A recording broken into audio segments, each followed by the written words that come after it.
లూకా సువార్త 15వ అధ్యాయం. లూకా సువార్త 15వ అధ్యాయం 8-9 వచన భాగాలు మనము కలిసి చదువుకుందాం. లూకా సువార్త 15వ అధ్యాయం 8-9 వచన భాగాలు మనము కలిసి చదువుకుందాం. చదవగలిగేటువంటి వారు మీ భాగాన్ని బిగ్గరగా అర్థవంతంగా చదవడానికి ప్రయత్నించండి. లూకా సువార్త 15వ అధ్యాయం 8-9 వచన భాగాలు కలిసి చదువుకుందాం. ఏ స్త్రీకైనను 10 వెండి నాణ్యములుండగా వాటిలో ఒక నాణ్యము పోగొట్టుకుంటే ఆమె దీపము వెలిగించి ఇల్లు ఊడ్చి అది దొరుకు వరకు జాగ్రత్తగా వెదకదా. అది దొరికినప్పుడు తన చెలికత్తెలను పొరుగువారిని పిలిచి, నాతో కూడా సంతోషించుడి, నేను పోగొట్టుకుని నాణ్యము దొరికినదని వారితో చెప్పును కదా. మరొక మారు అదే వచ్చిన భాగాలను చదువుకుందాం. ఏ స్త్రీకైనను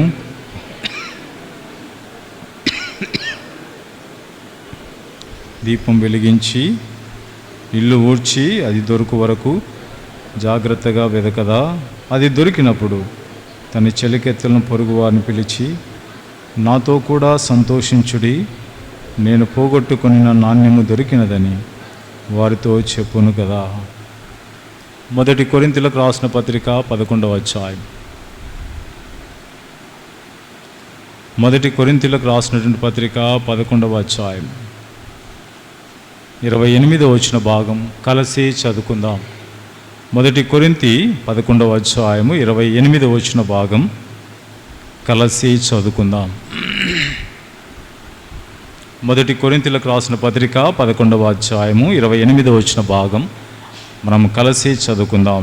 కాబట్టి ప్రతి మనుష్యుడు తను తాను పరీక్షించుకునేవలెను, అలాగూ చేసి ఆ రొట్టెను తిని ఆ పాత్రలో నుండి త్రాగవలెను. మరొక మారు, కాబట్టి ప్రతి మనుష్యుడు తను తాను పరీక్షించుకునవలెను, అలాగూ చేసి ఆ రొట్టెని తిని ఆ పాత్రలోనిది త్రాగవలెను.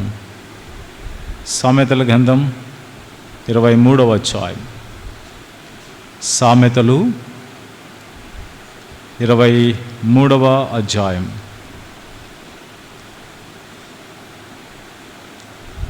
11వ వచన భాగం కలిసి చదువుకుందాం.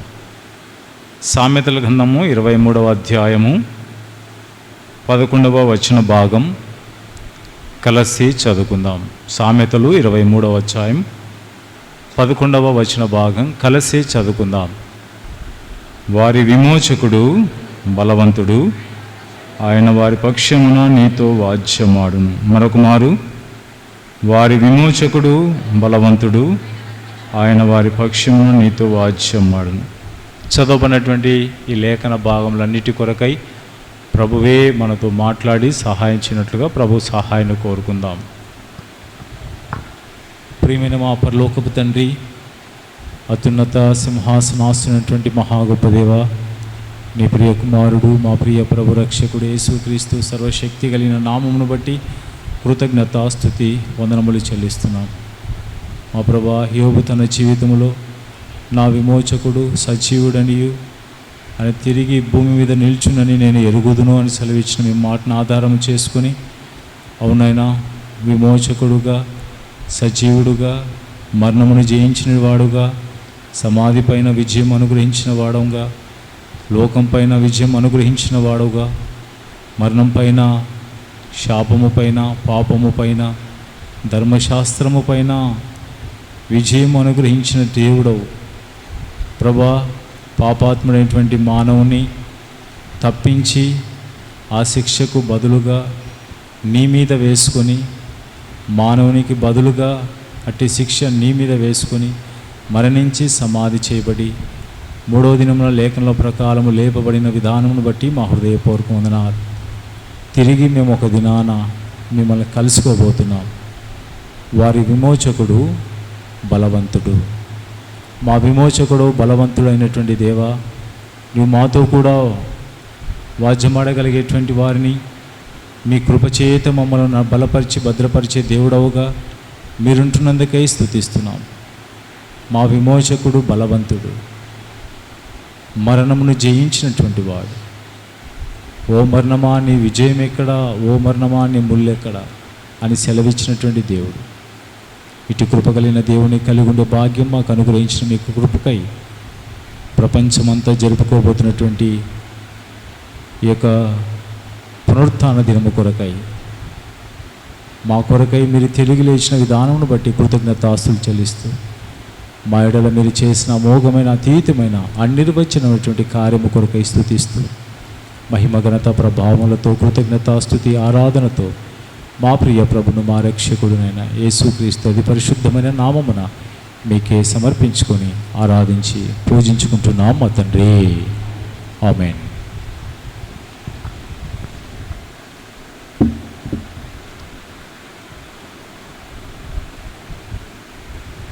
లూకా సువార్త 15వ అధ్యాయం.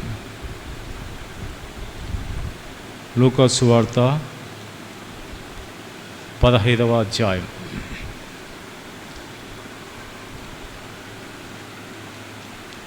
భాగంలో 3 భాగాలు దేవుడు మనకు చూపిస్తూ వచ్చాడు.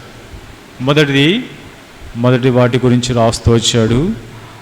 ఒకటి తప్పిపోయిన గొర్రె మొదటి భాగములో, రెండవ భాగంలో తప్పిపోయిన నాణ్యం, మూడవ భాగంలో తప్పిపోయిన కుమారుడు. మొదటిగా తప్పిపోయినటువంటి గొర్రె. ఈ తప్పిపోయినటువంటి గొర్రెకు ప్రాణముంది, శరీరం ఉంది. రెండవ భాగానికి వస్తే తప్పిపోయిన నాణ్యం. తప్పిపోయినటువంటి నాణ్యానికి శరీరం ఉంది కానీ ప్రాణము లేదు. మూడవదిగా తప్పిపోయిన కుమారుడు. శరీరం ఉంది, ప్రాణం ఉంది, ఆత్మ ఉంది. అయితే పైన 2 భాగాలు మనం వదిలిపెట్టి మధ్య భాగానికి వచ్చాం. తప్పిపోయిన నాణ్యం. 8వ వచన భాగం. ఏ స్త్రీకైనను 10 వెండి నాణ్యములుంటే వాటిలో ఒక నాణ్యము పోగొట్టుకుంటే ఆమె దీపం వెలిగించి ఇల్లు ఊడ్చి అది దొరుకు వరకు జాగ్రత్తగా వెదకదా. ఇక్కడ ఒక స్త్రీ ఉంది. స్త్రీ దేనికి గుర్తు అంటే సంఘానికి గుర్తు. స్త్రీ దేనికి గుర్తు? నేను మధ్యలో అడుగుతా మళ్ళీ ప్రశ్నలు మిమ్మల్ని. స్త్రీ దేనికి గుర్తు? సంఘానికి గుర్తు. అందుకే ఏ స్త్రీకైనను 10 అనేది దేనికి గుర్తు? పరీక్షకు గుర్తు. 10 అనేది దేనికి గుర్తు? పరీక్షకు గుర్తు. తర్వాత వెండి ఉంది. వెండి దేనికి గుర్తు? విమోచనకు గుర్తు. కాబట్టి ఇక్కడ రాయబడుతున్నటువంటి మాటలు మనం చూసుకుంటే, ఏ స్త్రీకైనా 10 వెండి నాణ్యములు ఉండగా, స్త్రీ దేనికి గుర్తు? సంఘానికి గుర్తు. 10 దేనికి గుర్తు? పరీక్షకు గుర్తు. వెండి దేనికి గుర్తు? విమోచనకు గుర్తు. కాబట్టి విమోచింపబడినటువంటి మనము ఇప్పుడు మనకు పరీక్షా సమయము ఆసన్నమైంది.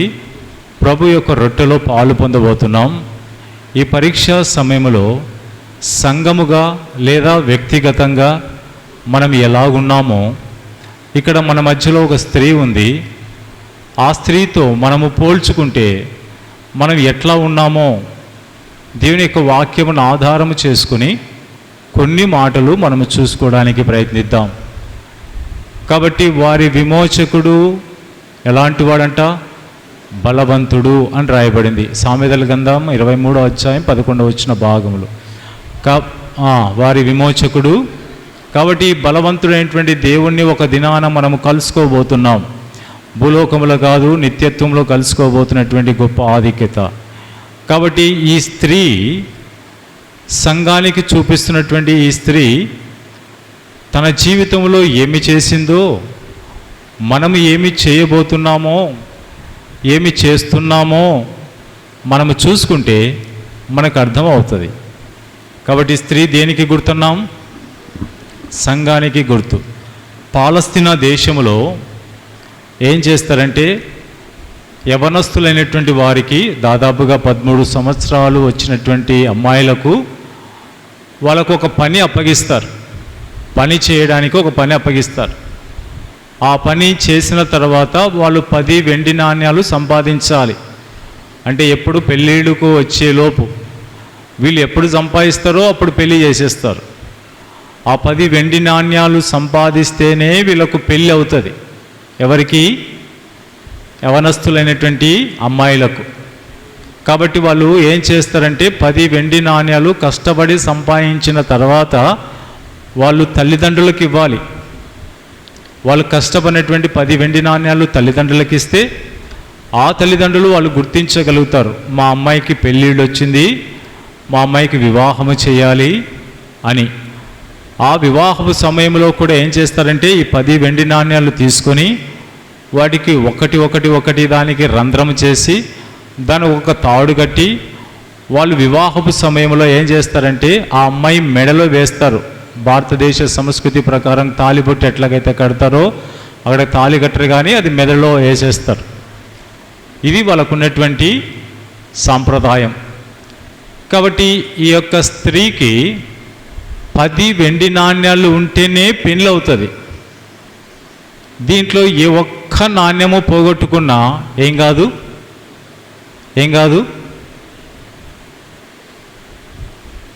ఏం కాదండి అమ్మాయికి పెళ్ళి కాదు. ఏం కాదు? పెళ్ళి కాదు. ఇప్పుడు మనకు కూడా స్త్రీ అంటే దేనికి గుర్తు? సంఘానికి గుర్తు. 10 దేనికి గుర్తు? ఇప్పుడు మనకు కూడా పరీక్ష. ఇప్పుడు మనకు కూడా పెళ్ళి అవుతుందా పెళ్ళి కాదా? ఇప్పుడు మనము కూడా పెళ్లి చేసుకోవాల్సినటువంటి సమయం వచ్చింది. 10 వెండి నాణ్యాలు ఉంటేనే మనకు పెళ్ళి. 10 వెండి నాణ్యాలు ఏ ఒక్క నాణ్యము పోయినా ఏం కాదు? ఏం కాదండి? అర్థం కావట్లేదా? పెళ్ళి కాదు. కాబట్టి పరలోకపు దేవుడైనటువంటి యేసుక్రీస్తు ప్రభుతో మనకు పెళ్ళి కావాలి. 10 వెండి నాణ్యాలు ఉంటేనే పెళ్ళి అవుతుంది, లేకపోతే పెళ్ళి కాదు. ఇప్పుడు మనం ఆయన కలుసుకోవాలి. మన దగ్గర 10 వెండి నాణ్యాలు ఉన్నాయా లేదా? ఈ 10 వెండి నాణ్యాలు ఉంటేనే మనము కూడా కలుసుకోబోతున్నాం. ఈ అమ్మాయి కూడా 10 వెండి నాణ్యాలు ఉంటేనే అమ్మాయికి వివాహం అవుతుంది, లేకపోతే వివాహం కాదు. అందరు బంధువులందరూ వచ్చారు ఆ అమ్మాయి ఇంటికి. అమ్మాయి బంధువులందరూ వచ్చి కూర్చున్నారు. ఇక ఆ అమ్మాయి 10 వెండి నాణ్యాలు ఇచ్చే సమయం దగ్గరికి వచ్చినప్పుడు అందులో ఎక్కడో ఒకటి జారిపోయింది. ఎక్కడ పోయిందో తెలీదు, ఏ సామాన్లలో పడిపోయిందో తెలీదు, ఎక్కడ బీరువా సందున పడిపోయిందో తెలీదు, తర్వాత ఏ సోఫా సెట్ కింద పడిపోయిందో తెలీదు, ఏ మంచం కింద దూరిపోయిందో తెలియదు.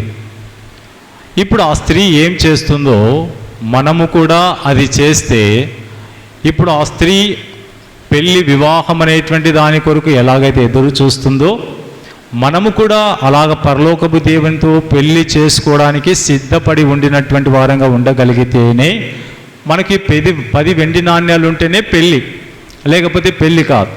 కాబట్టి ఈ సమయంలో ఆ స్త్రీ ఏం చేస్తుందో మనం కొన్ని విషయాలు మనం చూసుకొని బలలో యోగ్యమైన రీతిలో పాలు పొందడానికి ప్రయత్నిద్దాం. రండి, పరిశుద్ధమైన బైబిల్ గ్రంథంలో లూకా సువార్త 15వ అధ్యాయం 8వ వచన భాగం చదవండి. ఏ స్త్రీకైననో 10 వెండి నాణ్యములుండగా వాటిలో ఒక నాణ్యము పోగొట్టుకుంటే చాలు. ఇప్పుడు 10 వెండి నాణ్యాలు ఉంటేనే పెళ్ళవుతుంది, అందులో ఒకటి పోగొట్టుకున్నది. ఎన్ని ఉంటాయి? ఇప్పుడు అడిగే ప్రశ్నకు జవాబు చెప్తేనే ముందుకు పోతా, లేకపోతే మూసేసి ప్రార్థన చేస్తా.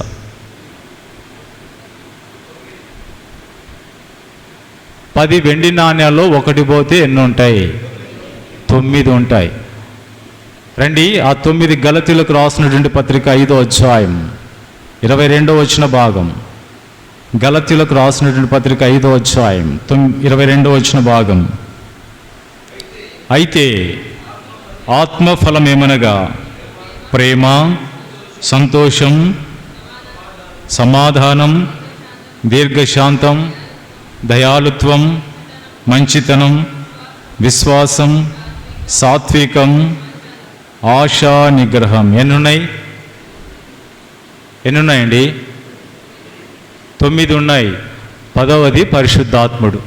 ఈ 10 ఉంటేనే మనకేమవుతుంది? వివాహం అవుతుంది. లేకపోతే ఏం కాదు, వివాహము కాదు. ఇలాంటి పరిస్థితుల్లో ఆ స్త్రీకి 10 వెండి నాణ్యాలు ఉండవలసినటువంటి స్త్రీ అందులో తన నిర్లక్ష్యం వలనో లేకపోతే తన అజాగ్రత్త వలనో ఒక నాణ్యము పోగొట్టుకున్నది. ఆ పోగొట్టుకుంటే ఇప్పుడు ఆ స్త్రీ జీవితంలో ఏం కాదు, అమ్మాయికి పెళ్ళి కాదు. పెళ్ళి కానటువంటి పరిస్థితుల్లో ఎంతో బాధపడుతుంది, ఎంతో వేదన పడుతుంది. కారణం ఏంటంటే బంధువులందరూ వచ్చారు, రక్త సంబంధికులు వచ్చారు, స్నేహితులు వచ్చారు, అందరూ వచ్చారు. పెళ్ళి సమయం రానే వస్తుంది. ఈ 10 వెండి నాణ్యాలు ఆ తల్లిదండ్రులకి ఇస్తేనే వివాహం చేయాలి, లేకపోతే పెళ్ళి అయిపోతుంది. ఇలాంటి పరిస్థితుల్లో ఇప్పుడు ఆ అమ్మాయి జాగ్రత్త పడుతుంది. ఏం జాగ్రత్త పడుతుందో మనం చూద్దాం. 8వ వచన భాగం, లూకా సువార్త 15వ అధ్యాయం 8వ వచన భాగం. లూకా సువార్త 15వ అధ్యాయం 8వ వచన భాగం చదవండి. ఏ స్త్రీకైనాను 10 వెండి నాణ్యములు ఉండగా వాటిలో ఒక నాణ్యము పోగొట్టుకుంటే చాలు, ఆమె దీపము వెలిగించింది. ఆ స్త్రీ ఏం చేసిందంటే దీపం వెలిగించింది. విశ్వాసులముగా మనం ఏం చేయాలి? మనం చేయవలసినటువంటి పని ఏంటి చేయాలా? రండి, 119వ కీర్తన 105వ వచన భాగం. 119వ కీర్తనలు 119, 105వ వచన భాగం. నీ వాక్యము నా పాదములకు దీపమును, నా త్రోవకు వెలుగునై ఉన్నది. ఆ స్త్రీ ఏం వెలిగించింది? దీపం వెలిగించింది. ఇప్పుడు మనం ఏం వెలిగించాలి? వాక్యం అనేటువంటి దీపాన్ని మనం వెలిగించే వారంగా ఉండగలగాలి. ఇప్పుడు వాక్యపు వెలుగులోని మన జీవిత రహస్యం అంతా కూడా ఇందులో బయటపడుతుంది. మన జీవిత వాక్యాన్నే సరిగా చదవకపోతే, వాక్యాన్నే సరిగా చూసుకోకపోతే మన అంతరంగంలో ఉండేటువంటి వాటి ఏమాత్రం కూడా మనకు కనపడవు. కొరింథీయులకు రాసినటువంటి పత్రిక 4వ వచనం భాగం ప్రకారంగా ఈ యుగ సంబంధమైన దేవత మనోనేత్రాలకు ఏం కలుగజేస్తుంది? గ్రుడ్డితనము కలుగజేస్తుంది. కాబట్టి ఈ లోకంలో మనం చాలా జాగ్రత్త కలిగినటువంటి వారంగా ఉండాలి. కాబట్టి దేవుని యొక్క వాక్యాన్ని మనము వెలిగించకపోతే, దేవుని యొక్క వాక్యాన్ని మనం చదవకపోతే, దేవుని యొక్క వాక్యం అనేటువంటి దీపములో మన రహస్య పాపాలు కనబడకపోతే ఆ స్త్రీ ఏం చేస్తుందంటే దీపము వెలిగించింది. కాబట్టి మనము కూడా దేవుని యొక్క వాక్యం అనేటువంటి దీపాన్ని దినదినము వెలిగిస్తేనే తప్ప మనలో అంతరంగంలో ఉండేటువంటి ప్రతి పాపమును కూడా మనకు దేవుడు చూపించేటువంటి వాడుగా ఉంటాడు. వాక్యమును రకరకాల వాడితో పోలుస్తూ వచ్చాడు. వాక్యము సుత్తి వంటిదని, వాక్యము తేనె వంటిదని, వాక్యము అగ్ని వంటిదని, ఆ బండలు సుత్తితో కొట్టేటువంటి బండను బద్దలు చేసే సుత్తి వంటిదని, ఇలాగ పాల వంటిదని దేవుని యొక్క వాక్యమును పోలుస్తూ వస్తున్నాడు. కాబట్టి మన జీవితంలో కూడా అంతరంగంలో ఉండేటువంటి ప్రతి పాపమును తీసివేసుకోవడానికి వాక్యములో మనము చూసుకోవాలి. అందుకే దేవుని యొక్క వాక్య భాగంలో రాస్తున్నాడు. 119వ కీర్తన 105వ వచన భాగంలో రాస్తున్నటువంటి మాట, నీ వాక్యము నా పాదములకు దీపమును, నా త్రోవకు వెలుగునై ఉన్నది. కాబట్టి దేవుని యొక్క వాక్యం మనం వెలిగించాలి. రండి, ఆ స్త్రీ చేసేటువంటి రెండవ పని, లూకా సువార్త 15వ అధ్యాయం 8వ వచన భాగం. ఏ స్త్రీకైనను 10 వెండి నాణ్యములు ఉండగా వాటిలో ఒక నాణ్యము పోగొట్టుకుంటే దీపం వెలిగించి చాలు. ఆ స్త్రీకి ఒక ఇల్లు ఉంది. ఆ స్త్రీకి ఏముంది? ఒక ఇల్లు ఉంది. మనకు కూడా దేవుడు ఒక ఇల్లు ఇచ్చాడు. కాబట్టి ఇల్లు గందరగోళంగా పెట్టుకోకూడదు. మనం ఏం చేస్తుంటామంటే ఇల్లు శుభ్రంగా పెట్టుకోవాలి. కొంతమంది ఏం చేస్తారంటే సామాన్లు ఎక్కడ సదరక తెలియక మంచం కింద దూడ్చేస్తుంటారు. అన్నీ కనబడినటువంటి వస్తువులన్నీ కూడా మంచం కింద దూడ్చేసి దానిపైన ఒకటి మంచి బెడ్షీట్ కప్పేసి ఏం ఎరగనట్టుగా అట్లా ఉంటారు. అన్నీ కిందనే పెడి ఉంటాయి. అంటే ఆ స్త్రీకి ఒక ఇల్లు ఉంది. ఆ స్త్రీ ఇంటిని ఏం చేసుకుంటుంది? మనకు కూడా దేవుడు ఒక ఇల్లు ఇచ్చాడు. ఏమి ఇచ్చాడు? ఇల్లు మొదటి కొరింథీయులకు రాసినటువంటి పత్రిక 3వ అధ్యాయం 16వ వచన భాగం, మొదటి కొరింథీయులకు రాసిన పత్రిక 6వ అధ్యాయం 19-20 వచన భాగాలు తీసిన వాళ్ళు తీసి చదవండి. మీరు దేవుని ఆలయమై ఉన్నారని, దేవుని ఆత్మ మీలో నివసించుచున్నాడని మీరు ఎరగరా. 6వ అధ్యాయం 19-20 వచన భాగాలు. మీ దేహము దేవుని వలన మీకు అనుగ్రహింపబడి మీలోనున్న పరిశుద్ధాత్మకు ఆలయమై ఉన్నదని మీరు ఎరగరా. మీరు మీ సొత్తు కారు, విలువపెట్టి కొనబడిన వారు గనుక మీ దేహముతో దేవుని మహిమపరచుడి. మన హృదయమే దేవుని యొక్క ఆలయం. కాబట్టి మనకు ఆ స్త్రీకి ఏముంది? ఒక ఇల్లు ఉంది. మనం కూడా అరికాలు మొదలుకొనిచ్చి నడినెత్తి వరకు మనకు ఎక్కడ కూడా ఖాళీ స్థలం లేదు. మన అవయవాలలో ఒకే ఒక చోట దేవుడు ఒక ఖాళీ స్థలం పెట్టాడు. అది పిడికడు పరిమాణము కలిగినటువంటి గుండె అంటారు దాన్ని. అక్కడ మాత్రమే ఖాళీ స్థలం ఉంది, ఇంకెక్కడ ఖాళీ స్థలం లేదు. దేవుడు కూడా అంటున్నాడు, నా కుమారుడా నీ హృదయము నాకిమ్ము అంటున్నాడు. ఎందుకు? హృదయము మనకులో ఉండేటువంటి ప్రతి భాగమును దేవుడు అడగకుండా హృదయం మాత్రమే అడుగుతున్నాడంటే, అది హృదయము అన్నిటికంటే మోసకరమైనది, అది ఘోరమైన వ్యాధి కలిగినటువంటిది. దాన్ని గ్రహింపగల వాడెవడు? దేవుడు అంతరంగ స్వభావమును అన్నీ కూడా పరీక్షించేవాడు, పరిశోధించేవాడు, పరిశీలించేటువంటి వాడు. పైకి మనం ఎలాంటి బట్టలు, ఈస్టర్కి ఎట్లా బట్టలు కట్టుకున్నాం, గుడ్ ఫ్రైడేకి ఎలాంటి బట్టలు కట్టుకున్నాం, ఇవి దేవుడు చూడడు. నీ హృదయం ఎలాగుంది అనేది చూస్తాడు దేవుడు. కాబట్టి దేవుని యొక్క మన యొక్క హృదయమే దేవుని యొక్క ఆలయం. కాబట్టి మన హృదయము ఎట్లా ఉందో, ఈ స్త్రీ యొక్క ఇల్లు ఎట్లా ఉందో, ఏం చేస్తుందో చూద్దాం. 8వ వచన భాగం లూకా సువార్త, ఆ భాగాన్ని అలాగే పెట్టుకోండి. ఏ స్త్రీకైనాను 10 వెండి నాణ్యములు ఉండగా వాటిలో ఒక నాణ్యము పోగొట్టుకుంటే దీపం వెలిగించి ఇల్లు ఊడ్చి చాలు. ఆ స్త్రీ ఏం చేస్తుందంటే ఊడుస్తూ ఉంది. మనం దేంతో ఊడుస్తాం? మనం ఇంటిని దేంతో ఊడుస్తాం? చీపులతో ఊడుస్తాం. కాబట్టి మన ఇంటిని ఎలాగైతే శుభ్రంగా పెట్టుకుంటామో, మన ఇంటిని చీపులతో శుభ్రంగా చేసుకుంటామో, అలాగే మన హృదయం అనేటువంటి ఇంటిని కూడా శుభ్రం చేసుకోవాలి. ఎందుకంటే లోపల చెత్త చెదారము బూజు రకరకాలుగా లోపల హృదయ అంతరంగంలో ఉంటుంది. ఈ చెత్త చెదారము పోవాలంటే మనము కూడా చీపురు తీసుకొని ఇంటిని ఎలాగైతే శుభ్రం చేసుకుంటామో మనము కూడా అలాగ శుభ్రము చేసుకుంటేనే మన ఈ హృదయం అనేటువంటి ఇల్లు కూడా శుభ్రం అవుతుంది. కాబట్టి ఇప్పుడు మనం కూడా శుభ్రం చేసుకోవాలంటే ఏం చేయాలి? మొదటి తిమోతికి రాసినటువంటి పత్రిక 4వ అధ్యాయం 5వ వచన భాగం. తిమోతికి రాసినటువంటి మొదటి పత్రిక 4వ అధ్యాయం. ఎలానగా అది దేవుని వాక్యము వలనను ప్రార్థన వలనను పవిత్రపరచబడుచున్నది. కాబట్టి మనం ఇంటిని దేంతో శుభ్రం చేసుకుంటాం? చీపుల చేత శుభ్రం చేసుకుంటాం. మనం హృదయం అనేటువంటి దానిని ఆ స్త్రీ దేంతో చేసుకుంటుంది? వాక్యం వలనను ప్రార్థన వలనను మన హృదయాన్ని కూడా పవిత్రపరచుకోవాలి. క్రీస్తు రక్తముతో కడిగిపోతే సరిపోదు. క్రీస్తు రక్తముతో కడిగి శుద్ధీకరించుకుంటే కుదరదు. క్రీస్తు రక్తము కూడా ఎప్పుడు కడుక్కోవాలి? ఒకసారి కడుక్కుంటే అయిపోతుందా? మనము ప్రతిరోజుకు కనురెప్పలు ఎన్నిసార్లు కొట్టుకుంటుందో అన్నిసార్లు క్రీస్తు రక్తము చేత కడగబడుతూనే ఉండాలి. మన కనురెప్ప రోజుకు ఎన్నిసార్లు కొట్టుకుంటామో మనం గుర్తుపెట్టుకోలేము. దాదాపుగా 24 గంటలకు దాదాపుగా 24,000 సార్లు కొట్టుకుంటుందంటది. అన్నిసార్లు కొట్టుకునేటువంటి కనురెప్పను మనమే చేసుకునేటువంటి 24,000 సార్ల కంటే ఎక్కువ మన క్రీస్తు రక్తము చేత మన హృదయాన్ని శుద్ధీకరించగలిగితేనే తప్ప క్రీస్తు స్వరూపం మనలోనికి రాదు. కాబట్టి క్రీస్తు స్వరూపము మనలోనికి రావాలి అనంటే మన హృదయము పవిత్రపరచబడాలి. పవిత్రపరచబడాలంటే అది ప్రార్థన వలనను వాక్యము వలనను ఏమవుతుంది? పవిత్రపరచబడుతుంది. ఆ స్త్రీ ఎలాగైతే చీపురు తీసుకొని ఇల్లు శుభ్రం చేసుకుంటుందో మనము కూడా వాక్యము ప్రార్థన అనేటువంటిది మన జీవితంలో ఉంటే మన హృదయం కూడా శుద్ధి అవుతుంది.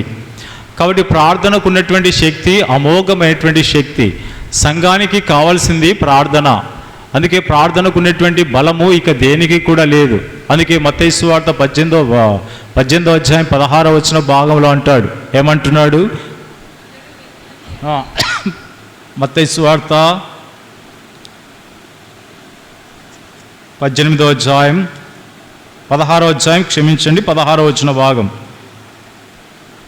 మరియు నువ్వు పేతురువు, ఈ బండ మీద నా సంఘమును కట్టుదును, పాతాళ లోక ద్వారములు దాని ఎదుట నిలవనేరవని చెప్తున్నాడు.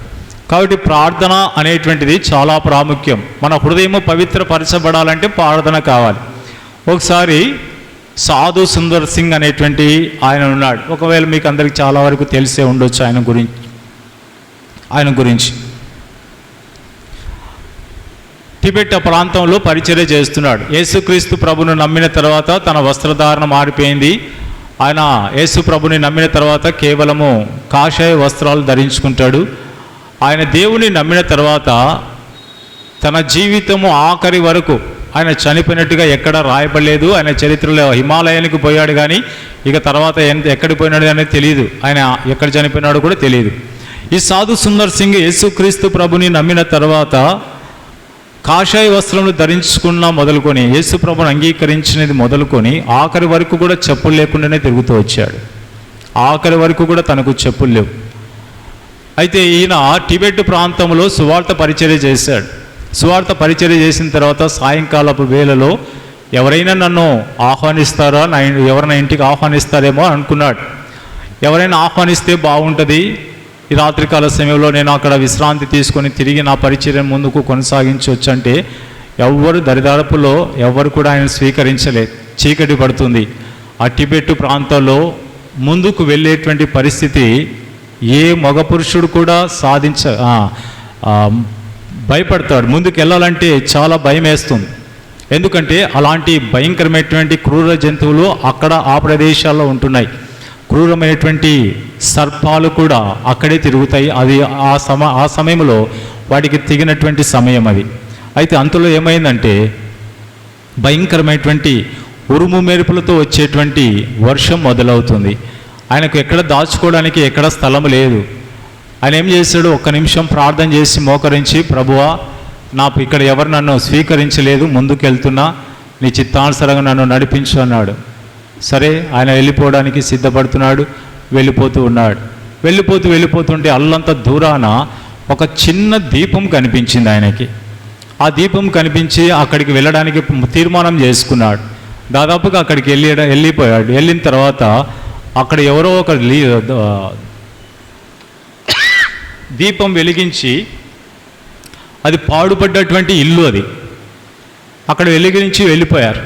వెళ్ళిపోయిన తర్వాత ఆయన ఏం చేశాడంటే, ఇక్కడ వర్షం పడట్లేదు కదా, రాత్రికాల సమయంలో ఈ దేవుడు నాకు ఇచ్చినటువంటి గొప్ప ఆధిక్యత కాబట్టి ఒక చోట వర్షం పడకుండా ప్రదేశంలో ఆయన ఏం చేశాడంటే తను కండువా వేసుకుంటాడు. కండువా అంటే మీద ఉన్నటువంటి టవాలు వేసుకుంటాడు. ఆ టవాలు ఆ యొక్క చీకట్లో వేసుకొని పరుచుకొని ప్రార్థన చేసుకొని పడుకున్నాడు. పడుకున్న తర్వాత ఉదయకాల సమయంలో తనకు మెలకువ వచ్చింది. ఎప్పుడు మెలకువ వచ్చిందంటే సూర్యుడు లేలేత కిరణాల చేత పైకి అలాగా వచ్చిన తర్వాత ఆ యొక్క కిరణాలు ఆ యొక్క పాడుపడినటువంటి ఇంటిలో కిటికీ గుండా పడి ఆయన ముఖం మీద పడిన తర్వాత ఆయనకు మెలకువ వచ్చింది. మెలకువ వచ్చి ఒకసారి దేవుని స్తుతించి తాను లేచి కూర్చోబోతున్నాడు. చుట్టూ చూశాడు. చుట్టూ చూస్తే భయంకరమైనటువంటి రాళ్ళు, రప్పలు, ముళ్ళతో ఉన్నటువంటి స్థలం అది. ఆయన అనుకున్నాడు, నేను ఈ రాత్రికాల సమయంలో ఇంత డల్లప్పు పరుపు మీద మెత్తగా పండుకోవడానికి దేవుడు నాకు కృప చూపించాడే. చుట్టంతా రాళ్ళున్నాయి, ముళ్ళని. ఆయన టవాలు తీసుకొని ఆ కండువా తీసుకొని 2 అడుగులు ముందుకేసి వెనక చూసిన తర్వాత ఆయన పండుకున్న ఒక రాత్రంతది దేని మీద తెలుసా? 20 అడుగుల కొండ చిలువ పైన రాత్రంతా పండుకున్నాడు. 20 అడుగుల కొండ చిలువ పైన ఒక రాత్రంతా పడుకున్నాడు. ఒక్కసారి ఆయనకు జలధరించినట్టు అయిందంట ప్రాణం.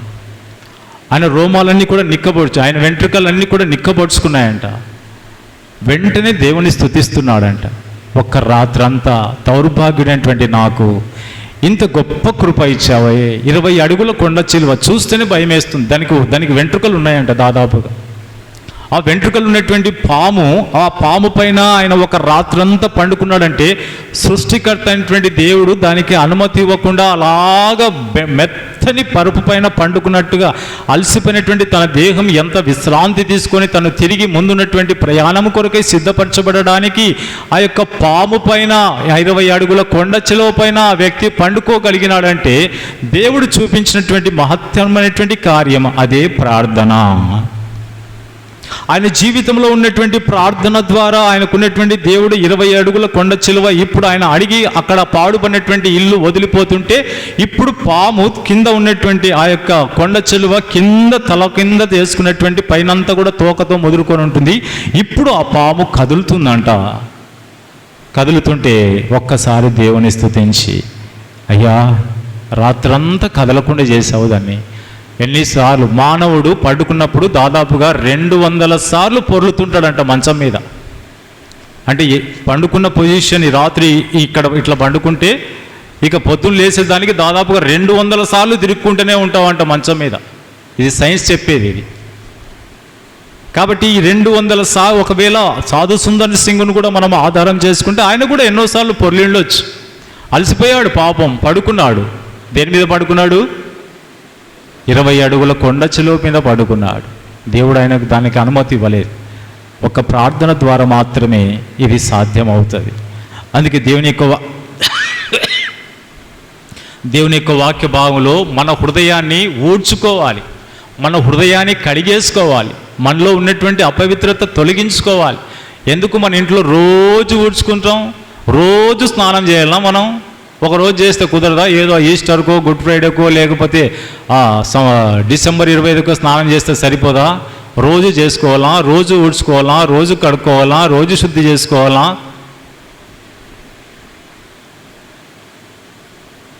మన హృదయ అంతరంగ స్వభావము దినదినము మనము శుద్ధి చేసుకోవాలి, క్షణక్షణము శుద్ధి చేసుకోవాలి.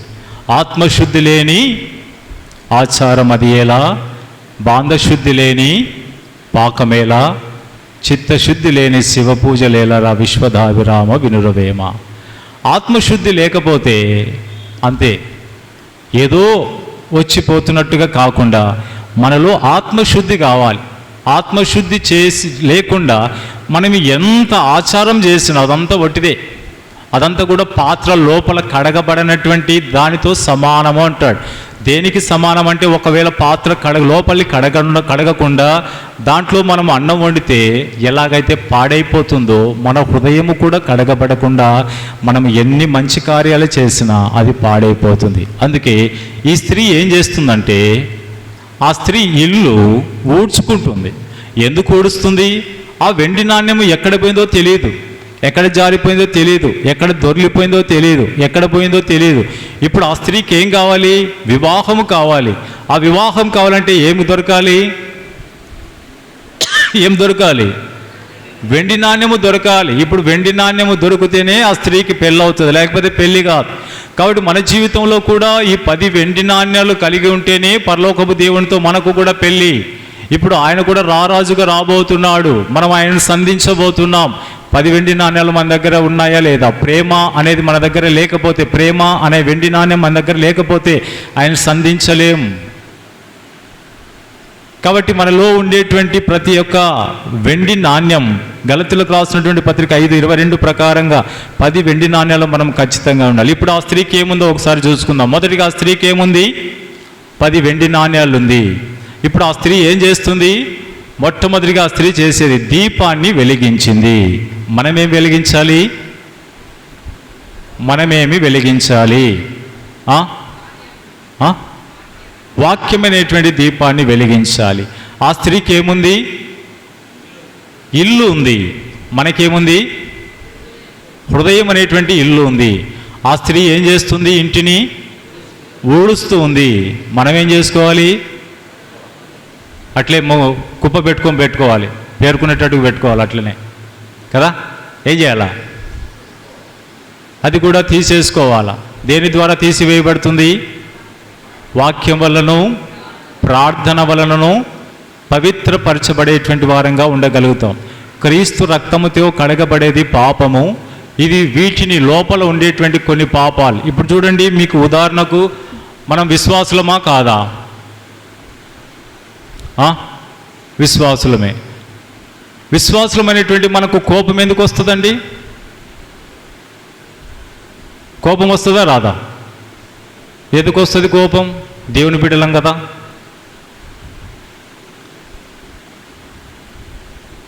దేవుని బిడ్డలు కోపం వస్తుందా? యేసు ప్రభు శాంతి స్వరూపుడు కదా, శాంతి ఇచ్చేవాడు కదా, మనకెందుకు వస్తుంది కోపం? కోపం రాదు అనేటువంటి వాళ్ళు చేతులు ఎత్తండి ఒకసారి. నాకు కోపమే లేదన్నా, కోపం లేదక్క నాకు అండి. కోపం లేనోళ్ళమ్మా. నా కోపం రాదు అనేటువంటి వాళ్ళు ఏమక్క చేయెత్తావా?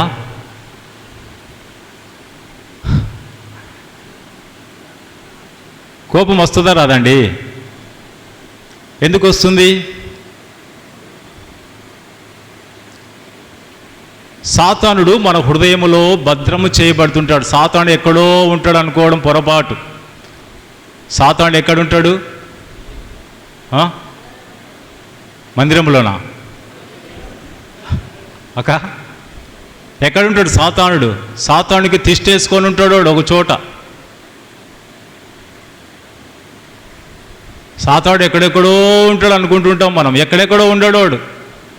విశ్వాసుల గుండెల్లో ఉంటాడు వాడు. లోపల ఒకటే కుర్చీ ఉంటుంది హృదయంలో, బయట ఇద్దరు యజమానులు బయట ఉంటారు.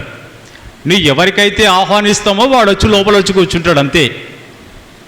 లోపల ఒకటే కుర్చీ ఉంది, ఇంట్లో ఒకే కుర్చీ ఉంది, బయట ఇద్దరున్నారు. ఇప్పుడు ఈ కుర్చీ మీద కూర్చోవాలనుకుంటే నీవు ఎవరినైతే పిలుస్తావో, ఎవరినైతే ఆహ్వానిస్తావో వాళ్ళు మాత్రమే వచ్చి కూర్చుంటారు. ఇప్పుడు ఈ హృదయం లోపల ఉండేటువంటిది ఒకటే కుర్చీ మీద కూర్చోవాలనుకుంటే నువ్వు ఎవరికైతే ప్రాధాన్యత ఇస్తావో, ఎవరికైతే నువ్వు ఆ యొక్క ఆహ్వానించేటువంటి వాడిగా ఉండగలిగితే వాడు కార్యం చేస్తాడు అంతే.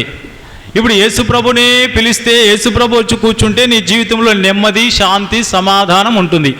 లేదు పక్కన ఇంకొకడు ఉన్నాడు, వాడిని లోపలికి ఆహ్వానిస్తే వాడు నీ జీవితంలో ఎక్కడెక్కడో ఉన్నాడు.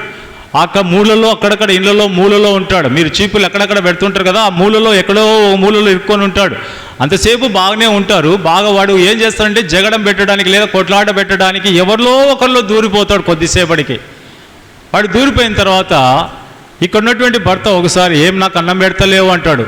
అప్పటి వరకు బాగున్నాడు, ఏమే బంగారు గింగారు అన్ని మాట్లాడిన తర్వాత కొద్దిసేపటికి ఏమైపోతుందంటే ఈయనలో దూరిన తర్వాత ఏం నాకు ఎంత టైం అవుతుండే ఇంకా భోజనం పెట్టలేదు అంటాడు వాడు. అప్పుడు రణరంగం స్టార్ట్ అవుతుంది. ఇది వాడు చూస్తూనే ఉంటాడు ఇదంతా. కాబట్టి మన జీవితంలో ఉండేటువంటిది ఎందుకు వస్తుందంటే మనం ఎవరిని ఆహ్వానిస్తామో వాళ్ళకి. కాబట్టి ఇక్కడ ఉన్నటువంటి ఈ స్త్రీ ఏం చేస్తుందంటే, ఆ స్త్రీకి ఇల్లు ఉంది, ఇప్పుడు ఊడ్చింది. ఏం చేస్తుందో ముందుకెళ్ళడానికి ప్రయత్నిద్దాం రండి. లూకాసు వార్త 15వ అధ్యాయం 8వ వచన భాగం. ఏ స్త్రీకైనను 10 వెండి నాణ్యములు ఉండగా ఒక నాణ్యం కూడా పోగొట్టుకుంటే దీపం వెలిగించి జాగ్రత్తగా వెదకదా. ఏం చేస్తుందో ఆ స్త్రీకి ఏముందంట? మరో లక్షణం ఏంటుందంటే జాగ్రత్త ఉంది. ఆ స్త్రీకి ఏముంది? జాగ్రత్త ఉంది. మనముకు కూడా జాగ్రత్త ఉండాలి. ప్రతి దాంట్లో జాగ్రత్త కలిగి ఉండాలి. సామెతల గ్రంథకర్త రాస్తున్నాడు 8వ అధ్యాయం, సామెతల గ్రంథం 8వ అధ్యాయం 17వ వచన భాగం. సామెతలు, నన్ను ప్రేమించు వారిని నేను ప్రేమించుచున్నాను, నన్ను జాగ్రత్తగా వెదుకువారు నన్ను కనుగొందురు. ఈ జాగ్రత్త మనం కలిగి ఉండాలి. ఆ స్త్రీకి జాగ్రత్త ఉంది, మనము కూడా జాగ్రత్త కలిగి ఉండాలి. ఎందుకు ఆ స్త్రీకి జాగ్రత్త ఉంది? ఎందుకు ఆ స్త్రీకి జాగ్రత్త కలిగి ఉంది? ఏం కావాలి ఆ స్త్రీకి? ఆ స్త్రీకి ఇప్పుడు వెండి నాణ్యం కావాలి. వెండి నాణ్యంతో పాటు కూడా వివాహం కావాలి. ఇప్పుడు పెళ్లి కొరకే ఆ అమ్మాయి ఆరాటం, పెళ్లి చేసుకోవాలి. ఇప్పుడు పెళ్లికి అందరు బంధువులు వచ్చి కూర్చున్నారు. వెండి నాణ్యం లేకపోతే అమ్మాయికి ఏం కాదు? వివాహం కాదు. కాబట్టి మన జీవితంలో కూడా పరలోకపు దేవుడు త్వరలో రాబోతున్నాడు. ఇప్పుడు మనం ఆయన కలుసుకోవాలనుకుంటే మనకు కూడా 10 వెండి నాణ్యాలు ఖచ్చితంగా ఉండాలి.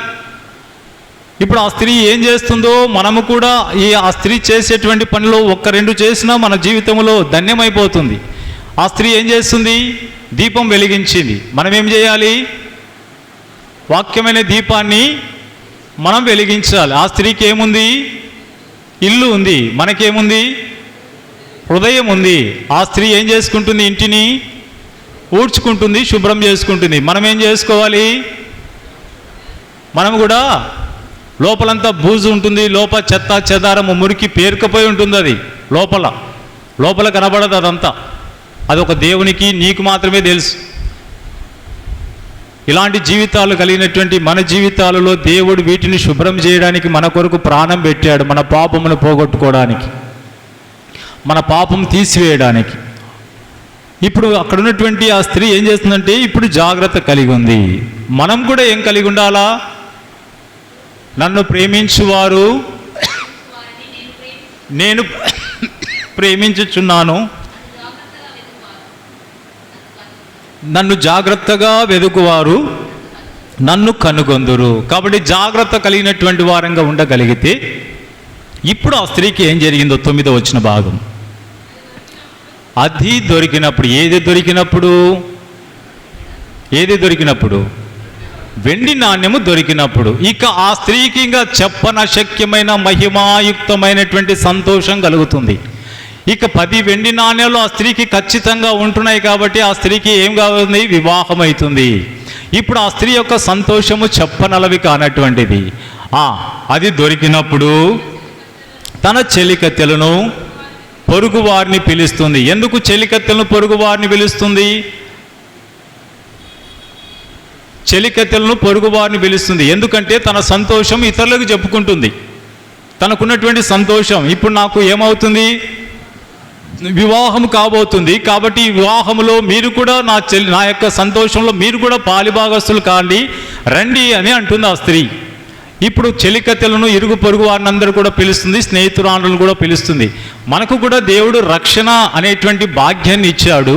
ఈ రక్షణ భాగ్యంలో చాలామంది మన బంధువులు, రక్త సంబంధికులు, నెలబరులు, శ్రేయోభిలాషులు, ఇరుగు పొరుగు వారు అనేకులు దేవుని నమ్మనటువంటి వారు ఉంటారు. వారి కొరకు ప్రార్థన చేస్తున్నామా? ఆ చెలికెత్తలను పొరుగు వారిని పిలిచి ఏమంటుంది ఆ స్త్రీ? నాతో కూడా సంతోషించుడి. కాబట్టి మన జీవితంలో, మన విశ్వాసపు జీవితంలో భర్త రక్షింపబడితే భార్య రక్షింపబడదు, భార్య రక్షింపబడితే భర్త రక్షింపబడడు, భార్య భర్తలు రక్షింపబడితే పిల్లలకు రక్షణ లేదు, పిల్లలు రక్షణ పడితే భార్య భర్తలకు రక్షణ ఉండదు, తల్లిదండ్రులకు రక్షణ ఉండదు.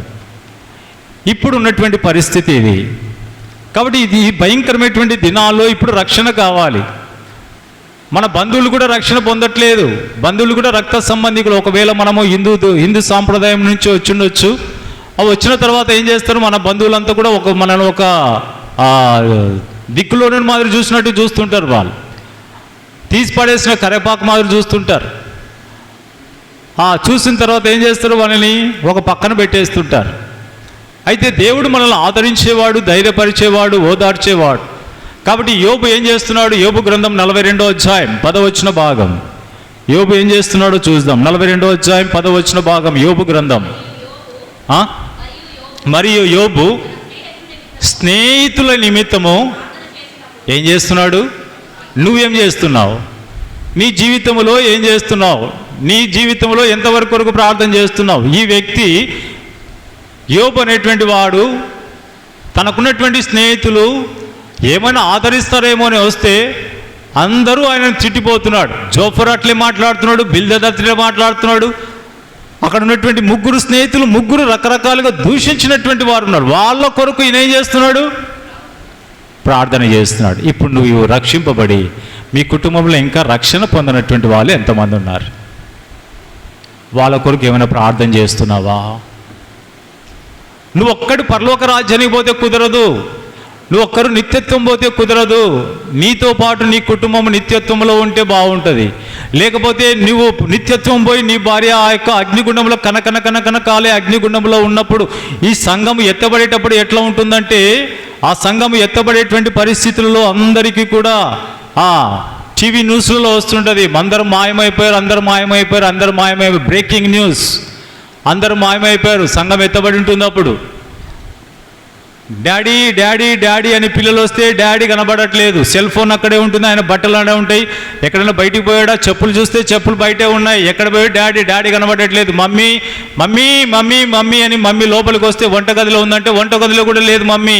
ఎక్కడ పోయిందో తెలియదు వానికి. ఎక్కడైనా బయటికి పోయిందా, ఏదైనా ఆంటీ ఇంటికి పోయిందా, లేకపోతే ప్రార్థన చేసుకోవడానికి ఏమైనా చర్చికి పోయిందా, చెప్పులు చూస్తే అక్కడే ఉన్నాయి చెప్పులు. ఏమైపోయినాయి? ఫోన్ చేస్తున్నాడు.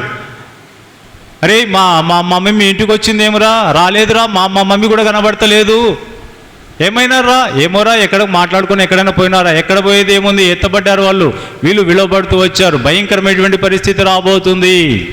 నీ జీవితంలో సంఘము ఎత్తబడితే, భయంకరమైనటువంటి నువ్వు గాన విడవబడితే నీ జీవితం ఏంటో ఒకసారి చూసుకో.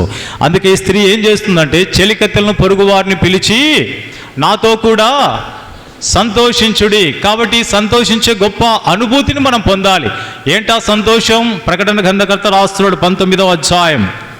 ప్రకటన గ్రంథం 19వ అధ్యాయం చదవండి. 6-7 వచ్చిన భాగాలు కలిసే ఉంటాయి తెలుగులో.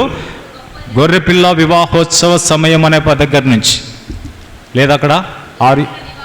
ఇప్పుడు గొర్రెపిల్ల వివాహోత్సవ సమయము వచ్చినది. ఇప్పుడు పెళ్ళయ్యే సమయం వచ్చింది. ఇప్పుడు ఈ గొర్రెపిల్ల లోక పాపమును మోసుకొని పోవు దేవుని గొర్రెపిల్ల వివాహోత్సవ సమయం వచ్చింది. ఆయన భార్య అంటే సంఘం అనగా స్త్రీ. ఆయన భార్య. ఆయన అంటే ఎవరు? పెళ్లి కుమారుడు. ఎవరి పెళ్లి కుమారుడు? యేసుక్రీస్తు ప్రభు. ఇక్కడ భార్య ఎవరు? సంఘము. అంటే ఎవరు? నువ్వు నేనే. బేతనీయ భద్రాచలంలో ఉన్నటువంటి బేతనీయ సంఘమే పెళ్లి కుమార్తె, వధువు. ఈ వధువు ఆయన భార్య తన్ను తాను సిద్ధపరచుకునేదై ఉండాలి. ఎప్పుడు సిద్ధపడతావు? సిద్ధపడినటువంటి జీవితం ఉందా? బలలో చేయి వేయబోతున్నావు నీ జీవితంలో. ఈ యొక్క ఈస్టర్ పండుగ జరుపుకోవడానికి ఒకవేళ కొత్తగా వచ్చావేమో ఇక్కడికి, ఏదో పండుగ సందర్భంగా ఏదో వాక్యం చెప్తే ఏదో దేవుడు లేచినాడంట చూద్దాం కథ చూద్దామని వచ్చినావేమోను. ఇప్పుడు ఈ సంఘంలో ఈ యొక్క వారి విమోచకుడు బలవంతుడు, ఈ విమోచకుడు నువ్వు కలుసుకోవాలనుకుంటే ఈ కథ నీకు తెలిసి ఉండాలి. అందుకే అక్కడ చిన్న భాగాన్ని తీసుకొని మనం ముందుకెళ్తున్నాం. ఇప్పుడు ఏమైపోతుంది? గొర్రెపిల్ల వివాహోత్సవ సమయము వచ్చినది. సమయం తొందరగా చదివేసేమా. ఆయన భార్య తను తాను సిద్ధపరచుకొని ఉన్నది. మనము సంతోషపడి ఉత్సహించి ఆయనను మహిమపరిచేటువంటి వారంగా ఉండాలి. మహిమపరిచే వారంగా ఉంటున్నామా? ప్రకటన గ్రంథం 21వ అధ్యాయం 2వ వచన భాగం.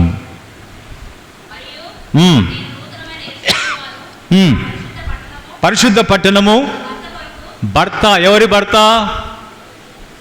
యేసుక్రీస్తు ప్రభు భర్త కొరకు సిద్ధపడ్డావా? పెళ్లి కుమార్తెగా సిద్ధపడి ఉండాలి నువ్వు. పెళ్లి కుమార్తె ఎట్లుంటుంది? సతిముఖం వేసుకొని కూర్చోదు.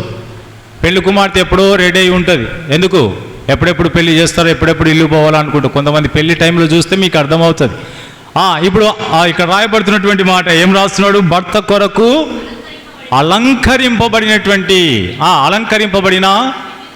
పెళ్లి కుమార్తె వలె సిద్ధపడి పరలోకము నుండి దేవుని యొద్ద నుండి దిగి వచ్చుట చూచితిని. సిద్ధపడ్డావా లేదా? నీ జీవితంలో ఈ స్త్రీ తన జీవితంలో సంతోషపడుతుంది. అయ్యా నా పెళ్ళి అవుతుంది, చెలికత్తెలారా పొరుగువారులారా నాతో కూడా సంతోషించుడి, నాకు 10 వెండి నాణ్యాలు దొరికాయి, నేను పెళ్లి కుమారుని కలుసుకోబోతున్నా. సంఘముగా మన పరిస్థితి ఏంటి? మోకరించు, ప్రార్థన చేసుకుందాం.